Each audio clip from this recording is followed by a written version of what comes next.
على مدار الأيام ولأننا كائنات عندها قدر وفير من المشاعر بتعدي علينا أوقات فرح وحزن وحماس واكتئاب وعصبية، ودي حاجة طبيعية لازم تشعر بيها بشكل معتدل ودوري. لكن كتير مننا وبسبب ضغوط الحياة ومشاكل الشغل وغيرها العصبية بتبقى حاجة من أساسيات يومنا، واللي يمكن بتحصل لأسباب تافهة جدا كمان. ساعتها بتبقى حاجة مش طبيعية وبيكون سببها على الأرجح شوية عادات في يومك محتاج تغيرهم. في فرجة جايين النهاردة نقدم لك 6 نصائح هيساعدوك تتخلص من العصبية الزايدة ويخلوك تغير العادات اللي بتتسبب فيها من الأساس.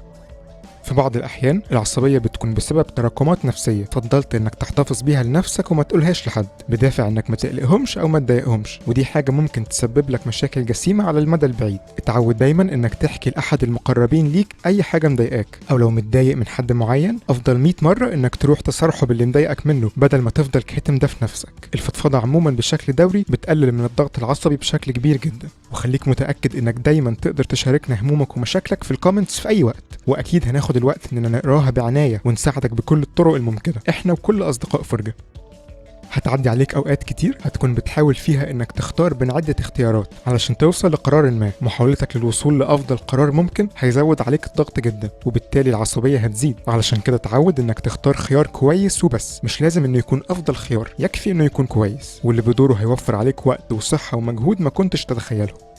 في دراسات كتير كانت بتدرس تأثير ترتيب المكان أو عدمه بالحالة النفسية للأشخاص الموجودين فيه، ولقوا إن كل لما زادت فوضى المكان الأشخاص الموجودين فيه بيكونوا في مزاج أسوأ، وفرص الخناقات والمشادات بتزيد. ومش بس المكان، حالة الشخص ده نفسه لو كانت متبهدلة أو فوضوية فرص إنه يتعصب هتزيد بكل تأكيد. فلو حابب تتخلص من العصبية احرص إنك ترتب المكان اللي هتقعد فيه، وتأكد إن لبسك مهندم وشعرك متسرح، ونأكد لك إنك هتلاحظ ارتياح وفرق كبير. في كتير من الأوقات اللي بنتعصب فيها بيكون سببها إننا مستعجلين، عايزين الحاجة دي تخلص بسرعة أو ورانا ميعاد عايزين نلحق. دي حاجة منطقية، لكن خلينا نقولك إن الاستعجال هيخليك تخلص أبطأ. لما تبقى تحت ضغط عصبي قدرتك على التركيز واتخاذ القرارات بتقل بشكل كبير، وده بيكلفك وقت أكتر من العادي. فلو تجنبت الاستعجال وأخدت الأمور بهدوء ومن غير عصبية هتضمن إنك تخلص اللي أنت عايزه ده في أسرع وقت ممكن. على مدار أوقات الشغل أو المذاكرة احرص إنك تستقطع لنفسك 5 دقايق بعد كل ساعة أو 2. افصل نفسك فيهم عن كل حاجة وببساطة مارس فيها اللاشيء، بس هدوء من غير تفكير. الفعل ده بيسموه المديتيشن، لكن عندنا الصلاة تغني عنه وأكتر. وبكل تأكيد عقلك مش هيحتاج يفصل عن الضغط اللي حواليه أكتر من 5 مرات في اليوم.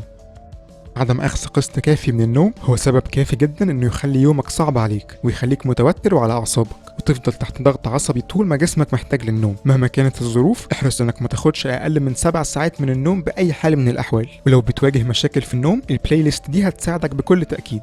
لايك وسبسكرايب وكده. نشوفكم الفيديو الجاي.